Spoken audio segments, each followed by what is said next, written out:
ನಮಸ್ಕಾರ. 10ನೇ ತರಗತಿಯ ಸಮಾಜ ವಿಜ್ಞಾನ ವಿಷಯದ ರೂಪಣಾತ್ಮಕ ಮೌಲ್ಯಮಾಪನ 4 ಸಾಧನ ಪರೀಕ್ಷೆ 4ರ ಒಂದು ಪ್ರಶ್ನೆ ಪತ್ರಿಕೆಯನ್ನು ಇವತ್ತಿನ ವಿಡಿಯೋದಲ್ಲಿ ನೋಡ್ಕೊಂಡು ಬರೋಣ. ಈ ಪ್ರಶ್ನೆ ಪತ್ರಿಕೆಯು 10ನೇ ತರಗತಿಯ ಸಮಾಜ ವಿಜ್ಞಾನ ವಿಷಯದ ಪ್ರಶ್ನೆ ಪತ್ರಿಕೆ ಆಗಿರುವಂತದ್ದು. ಗರಿಷ್ಠ ಅಂಕಗಳು 20 ಅಂಕಗಳಿಗಿರುವಂತದ್ದು.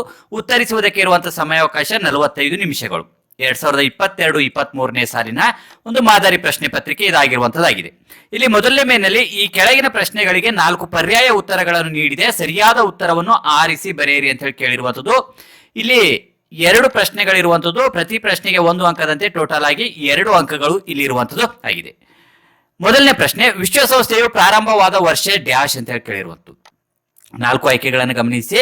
1947 ಅಕ್ಟೋಬರ್ 10, 1950 ಡಿಸೆಂಬರ್ 10, 1947 ಆಗಸ್ಟ್ 15, 1945 ಅಕ್ಟೋಬರ್ 24. ಈ 4ರಲ್ಲಿ ಸರಿಯಾಗಿರುವಂತಹ ಉತ್ತರವನ್ನ ಆರಿಸಿ ಬರಿಬೇಕಾಗಿರುವಂತದ್ದಾಗಿದೆ. ಇನ್ನು ಎರಡನೇ ಪ್ರಶ್ನೆಯನ್ನು ನೋಡೋಣ. ಇಲ್ಲಿ ಎರಡನೇ ಪ್ರಶ್ನೆ, ಪ್ರತಿ ವರ್ಷ ವಿಶ್ವ ಗ್ರಾಹಕರ ದಿನವನ್ನು ಡ್ಯಾಶ್ ರಂದು ಆಚರಿಸಲಾಗುತ್ತದೆ ಅಂತ ಹೇಳಿ ಕೇಳಿರುವಂತದ್ದು. November 14, December 10, March 15, June 5. ಈ 4ರಲ್ಲಿ ಸರಿಯಾಗಿರುವಂತಹ ಉತ್ತರವನ್ನ ಈ ಎರಡನೇ ಪ್ರಶ್ನೆಗೆ ಉತ್ತರಿಸಬೇಕಾಗಿರುವಂತದ್ದು ಆಗಿದೆ. ಇನ್ನು ಎರಡನೇ ಮೇನಲ್ಲಿ ಈ ಕೆಳಗಿನ ಪ್ರಶ್ನೆಗಳಿಗೆ ಒಂದೊಂದು ವಾಕ್ಯಗಳಲ್ಲಿ ಉತ್ತರಿಸಿ ಅಂತ ಹೇಳಿ ಕೇಳಿರುವಂತದ್ದು. ಇಲ್ಲಿ 2 ಪ್ರಶ್ನೆಗಳಿರುವಂತದ್ದು. ಪ್ರತಿ ಪ್ರಶ್ನೆಗೆ 1 ಅಂಕದಂತೆ ಟೋಟಲ್ ಆಗಿ 2 ಅಂಕಗಳಿರುವಂತದ್ದು. ಮೂರನೇ ಪ್ರಶ್ನೆ, ಆಯವ್ಯಯ ಎಂದರೇನು? 4ನೇ ಪ್ರಶ್ನೆ, ಗ್ರಾಹಕ ಎಂದರೆ ಯಾರು? ಇನ್ನು ಮೂರನೇ ಮೇನಲ್ಲಿ ಈ ಕೆಳಗಿನ ಪ್ರಶ್ನೆಗಳಿಗೆ 2ರಿಂದ 4 ವಾಕ್ಯಗಳಲ್ಲಿ ಉತ್ತರಿಸಿರಿ ಅಂತ ಹೇಳಿ ಕೇಳಿರುವಂತದ್ದು. 2 ಪ್ರಶ್ನೆಗಳಿರುವಂತದ್ದು. ಪ್ರತಿ ಪ್ರಶ್ನೆಗೆ 2 ಅಂಕದಂತೆ ಟೋಟಲ್ ಆಗಿ 4 ಅಂಕಗಳಿಗೆ ಇರುವಂತದ್ದಾಗಿದೆ. 5ನೇ ಪ್ರಶ್ನೆ, ಭಾರತವು ಸ್ವಾತಂತ್ರ್ಯ ಗಳಿಸಿದ ಸಮಯದಲ್ಲಿ ಎದುರಿಸಿದ ಸಮಸ್ಯೆಗಳಾವುವು ಅಂತ ಹೇಳಿ ಕೇಳಿರುವಂತದ್ದು. ಇನ್ನು 6ನೇ ಪ್ರಶ್ನೆ, 2ನೇ ಮಹಾಯುದ್ಧಕ್ಕೆ ಕಾರಣಗಳಾವುವು ಅಂತ ಹೇಳಿ ಕೇಳಿರುವಂತದ್ದು. ಈ 6ನೇ ಪ್ರಶ್ನೆಗೆ ಆಯ್ಕೆ ಇರುವಂತದ್ದು ಅಥವಾ ವಿಶ್ವಸಂಸ್ಥೆಯ ಅಂಗಸಂಸ್ಥೆಗಳಾವುವು ಅಂತ ಹೇಳಿ ಇರುವಂತಹ ಪ್ರಶ್ನೆ ಆಗಿದೆ. ಇನ್ನು 4ನೇ ಮೇನಲ್ಲಿ ಈ ಕೆಳಗಿನ ಪ್ರತಿಯೊಂದು ಪ್ರಶ್ನೆಗೂ 6 ವಾಕ್ಯಗಳಲ್ಲಿ ಉತ್ತರಿಸಿರಿ ಅಂತ ಹೇಳಿ ಕೇಳಿರುವಂತದ್ದು. ಇಲ್ಲಿ 2 ಪ್ರಶ್ನೆಗಳಿರುವಂತದ್ದು. ಪ್ರತಿ ಪ್ರಶ್ನೆಗೆ 3 ಅಂಕದಂತೆ ಒಟ್ಟಾಗಿ 6 ಅಂಕಗಳು ಇದರಲ್ಲಿ ಇರುವಂತದ್ದಾಗಿದೆ. 7ನೇ ಪ್ರಶ್ನೆ, ಕೈಗಾರಿಕೆಗಳ ಸ್ಥಾನೀಕರಣದ ಮೇಲೆ ಪ್ರಭಾವ ಬೀರುವ ಅಂಶಗಳಾವುವು ಅಂತ ಹೇಳಿ ಕೇಳಿರುವಂತದ್ದು. ಈ 7ನೇ ಪ್ರಶ್ನೆಗೆ ಆಯ್ಕೆ ಇರುವಂತದ್ದು ಅಥವಾ ಭೂಕಂಪದ ಪರಿಣಾಮಗಳನ್ನು ಮತ್ತು ಮುನ್ನೆಚ್ಚರಿಕೆ ಕ್ರಮಗಳನ್ನು ತಿಳಿಸಿ ಅಂತ ಹೇಳಿ ಕೇಳಿರುವಂತದ್ದು.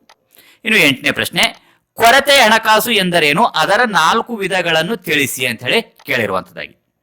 ಇನ್ನು 5ನೇ ಮೇನಲ್ಲಿ ಈ ಕೆಳಗಿನ ಒಂದು ಪ್ರಶ್ನೆಗೆ 8ರಿಂದ 10 ವಾಕ್ಯಗಳಲ್ಲಿ ಉತ್ತರಿಸಿರಿ ಅಂತ ಹೇಳಿ ಕೇಳಿರುವಂತದ್ದು. ಇಲ್ಲಿ 4 ಅಂಕದ ಒಂದು ಪ್ರಶ್ನೆ ಇರುವಂತದ್ದು. ಒಟ್ಟಾಗಿ 4 ಅಂಕಗಳು ಇರುವಂತದ್ದಾಗಿದೆ. 9ನೇ ಪ್ರಶ್ನೆ, 2ನೇ ಮಹಾಯುದ್ಧಕ್ಕೆ ಕಾರಣಗಳನ್ನು ತಿಳಿಸಿ ಅಂತ ಹೇಳಿ ಕೇಳಿರುವಂತದ್ದು. ಈ 9ನೇ ಪ್ರಶ್ನೆಗೆ ಆಯ್ಕೆ ಇರುವಂತದ್ದು ಅಥವಾ ವಿಶ್ವಸಂಸ್ಥೆಯ ಉದ್ದೇಶಗಳನ್ನು ಪಟ್ಟಿ ಮಾಡಿ ವಿವರಿಸಿ ಅಂತ ಹೇಳಿ 9ನೇ ಪ್ರಶ್ನೆ ಇರುವಂತದ್ದಾಗಿದೆ. ಇನ್ನು 6ನೇ ಮೇನಲ್ಲಿ 10ನೇ ಪ್ರಶ್ನೆ, ಭಾರತ ನಕ್ಷೆಯನ್ನು ಬರೆದು ಇವುಗಳನ್ನು ಗುರುತಿಸಿ ಅಂತ ಹೇಳಿ ಕೇಳಿರುವಂತದ್ದು. ಭಾರತ ನಕ್ಷೆ ಬರೆಯುವುದಕ್ಕೆ 1 ಅಂಕ, ಸ್ಥಳಗಳು 2 ಸ್ಥಳಗಳು ಗುರುತಿಸುವುದಕ್ಕೆ ಅರ್ಧ 1 ಅಂಕ, ಟೋಟಲ್ ಆಗಿ 2 ಅಂಕ ಇರುವಂತದ್ದು. ಭಾರತದ ಚಹಾದ ಬಂದರು, ಇನ್ನು ಸಿಲಿಕಾನ್ ಸಿಟಿ, ಈ 2 ಸ್ಥಳಗಳನ್ನ ಗುರುತಿಸಬೇಕಾಗಿರುವಂತದ್ದು ಆಗಿದೆ. ಈ ಒಂದು ಪ್ರಶ್ನೆ ಪತ್ರಿಕೆಯನ್ನ ನೀವು PDF ರೂಪದಲ್ಲಿ ಡೌನ್ಲೋಡ್ ಮಾಡ್ಕೊಳ್ಬೇಕಂದಾಗ ಡಿಸ್ಕ್ರಿಪ್ಷನ್ ಬಾಕ್ಸ್ ನಲ್ಲಿ ಲಿಂಕ್ ಇರ್ತದೆ. ಅಲ್ಲಿಂದ ಈ ಒಂದು PDF ಅನ್ನ ಡೌನ್ಲೋಡ್ ಮಾಡ್ಕೊಳ್ಬಹುದಾಗಿರುವಂತದ್ದು. ಹಾಗೂ ಇವುಗಳ ಉತ್ತರಗಳನ್ನು ನೋಡಿಕೊಳ್ಳುವುದಕ್ಕಾಗಿ ಅಧ್ಯಯನ ಸಾಮಗ್ರಿಗಾಗಿನೂ ಸಹ ಈ ಒಂದು ಡಿಸ್ಕ್ರಿಪ್ಷನ್ ಬಾಕ್ಸ್ ನಲ್ಲಿ ಲಿಂಕ್ ಇರ್ತಿದೆ, ಅವುಗಳನ್ನು ನೋಡಿಕೊಳ್ಳಬಹುದು. ಈ ಪ್ರಶ್ನೆ ಪತ್ರಿಕೆಯ ಮಾದರಿ ಉತ್ತರಗಳನ್ನು ಸಿದ್ಧಪಡಿಸಿರುವಂತಹ ವಿಡಿಯೋ ಬೇಕಂದಲ್ಲಿ ಕಮೆಂಟ್ ಮಾಡಿ ತಿಳಿಸಿ. ಮುಂದಿನ ಭಾಗದಲ್ಲಿ ಆ ಒಂದು ವಿಡಿಯೋನು ಸಹ ನೋಡಿಕೊಂಡು ಬರೋಣ. ಈ ವಿಡಿಯೋ ನಿಮಗೆ ಇಷ್ಟ ಆದಲ್ಲಿ ಲೈಕ್ ಮಾಡಿ, ನಿಮ್ಮ ಸ್ನೇಹಿತರಿಗೂ ಸಹ ಶೇರ್ ಮಾಡಿ. ಮತ್ತೆ ಮುಂದಿನ ಭಾಗದಲ್ಲಿ ಭೇಟಿಯಾಗೋಣ. ಅಲ್ಲಿವರೆಗೂ ಧನ್ಯವಾದಗಳು.